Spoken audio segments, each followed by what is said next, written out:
வரஹ்மத்துல்லாஹி வபரகாத்துஹு. இந்த உலகத்தை படைத்த அல்லாஹு ரப்புல் ஆலமீனுக்கே எல்லா புகழும். அவன் அனைத்தையும் படைத்து பரிபாலிக்க கூடியவன்.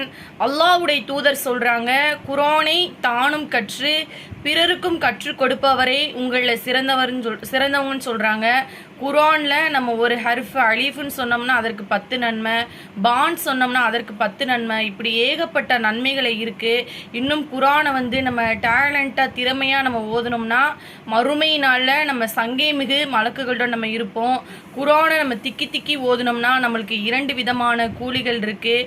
எந்த வீட்டில் சூரத்துல் பக்கரா ஓதப்படுகிறதோ அந்த வீட்டிலேருந்து ஷைத்தான் விரண்டோடுறான். நம்ம குர்ஆனை ஓதாமல் நம்மளுடைய வீடுகளை நம்ம மன்னரைகளாக ஆக்கிடக்கூடாதுன்னு சொல்லிட்டு அல்லாஹ்வுடைய தூதர் நம்மளுக்கு அழகான முறையில் சொல்லி கொடுக்குறாங்க. இன்ஷா அல்லாஹ் நாம் எல்லாம் அதிகமாக திருக்குர்ஆனை ஓதக்கூடிய நன்மக்களாக இருப்போம் இன்ஷா அல்லாஹ். அஸ்ஸலாமு அலைக்கும் வரஹ்மத்துல்லாஹி வபரகாத்துஹு.